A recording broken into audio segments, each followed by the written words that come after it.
Hello, അസ്സാം വലൈക്കും വറഹമത്തുള്ള. എന്തൊക്കെയാണ് എല്ലാവരും വിശേഷം? സുഖമല്ലേ? അപ്പം ഞാനൊരു മീനച്ചാർ ഉണ്ടാക്കാനാണ് പോകുന്നത്. ഫേദർ മീനാണ് വാങ്ങിയിട്ടുള്ളത്. 1 കിലോ വാങ്ങിയിട്ടുണ്ട്.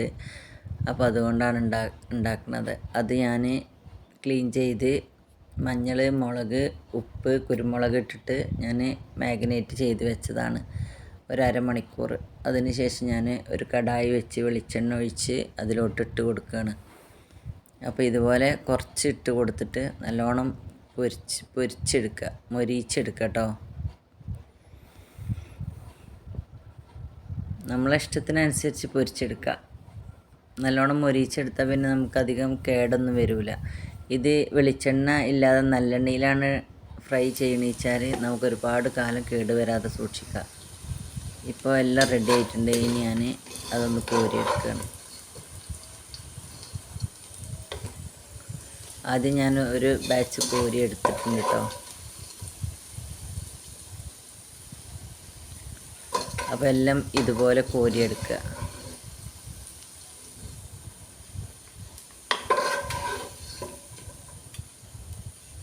പിന്നെ ഞാൻ പൊരിച്ചെടുത്തത് വെളിച്ചെണ്ണയിലാണ്. ഞാൻ ഇനി അച്ചാർ ഉണ്ടാക്കുന്നത് നല്ലെണ്ണയിലാണ് കേട്ടോ. ഇപ്പോൾ ഞാനെല്ലാം പൊരിച്ചെടുത്തിട്ടുണ്ട്. ഇതുപോലെ ആയിട്ടുണ്ട്. നല്ല ടേസ്റ്റാണ് കേട്ടോ. ഞാനിത് കഴിച്ചതിന് ശേഷമാണ് വോയിസ് കൊടുക്കുന്നത്. അപ്പോൾ നമ്മൾ നല്ലെണ്ണയാണ് ഒഴിച്ച് കൊടുത്തത് കേട്ടോ. ഇതിലോട്ട് കടുകിട്ട് കൊടുക്കുകയാണ്. കടുകൊക്കെ പൊട്ടിക്കഴിഞ്ഞതിന് ശേഷം കുറച്ച് കരിവേപ്പില ഇട്ട് കൊടുക്കുക. പിന്നെ നമ്മൾ ഒരു 2-3 പച്ചമുളക് വട്ടത്തിൽ അരിഞ്ഞ് വെച്ചിരുന്നു, അത് ഇട്ട് കൊടുത്തിട്ടുണ്ട്. പിന്നെ കുറച്ച് ഇഞ്ചി, വെളുത്തുള്ളി അതുപോലെ അരിഞ്ഞത് ഇട്ട് കൊടുക്കുകയാണ്.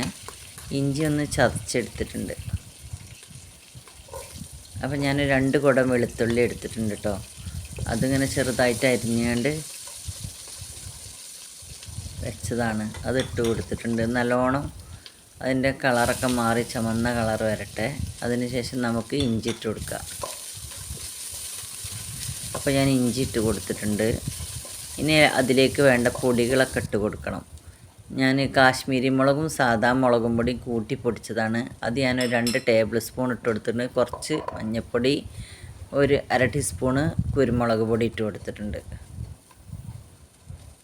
അപ്പോൾ എല്ലാം നല്ലോണം വഴറ്റി കൊടുക്കുക. അതിനുശേഷം ഞാൻ കുറച്ച് ഉലുവാപ്പൊടി ഇട്ട് കൊടുത്തിട്ടുണ്ട്.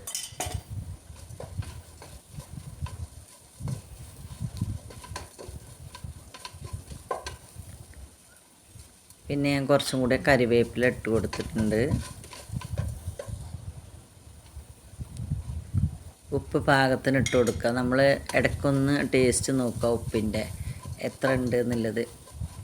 നമ്മൾ അളവിനനുസരിച്ച് ഉപ്പിട്ട് കൊടുക്കുക. ഇത് വിനാഗിരിയാണ് കേട്ടോ. ഞാനൊരു 1.5 കപ്പ് എല്ലാം കൂടെ 1.5 കപ്പ് വിനാഗിരി ഇതിലോട്ട് ഒഴിച്ച് കൊടുക്കുന്നുണ്ട്.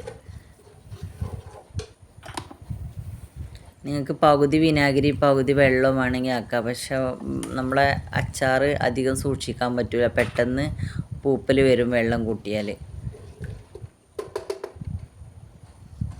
അപ്പോൾ ഞാൻ വിനാഗിരി തന്നെയാണ് ഒഴിച്ച് കൊടുത്തിട്ടുള്ളത്. അപ്പോൾ ഇനി നല്ലോണം തിളപ്പിച്ചിട്ട് നമ്മൾ പൊരിച്ച് വെച്ച മീൻ അതിലോട്ടിട്ട് കൊടുക്കുക.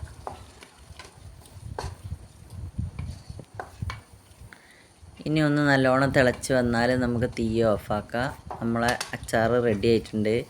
പിന്നെ നമ്മൾ ബോട്ടിലൊക്കെ നല്ലോണം ഉണക്കിയിട്ട് അതിലോട്ട് നല്ല ഉണങ്ങിയ സ്പൂണും വെച്ചിട്ട് അതിലോട്ട് ഇട്ട് കൊടുക്കുക. എന്നിട്ട് നല്ലോണം മൂടി അതിൻ്റെ മുകളിൽ കുറച്ച് നല്ലെണ്ണ ചൂടാക്കി ഒഴിച്ചിട്ട് നമ്മൾ എടുത്ത് വെക്കുക. അപ്പോൾ എൻ്റെ അച്ചാറൊക്കെ റെഡി ആയിട്ടുണ്ട് കേട്ടോ. ഓക്കെ ആയിരുന്നു.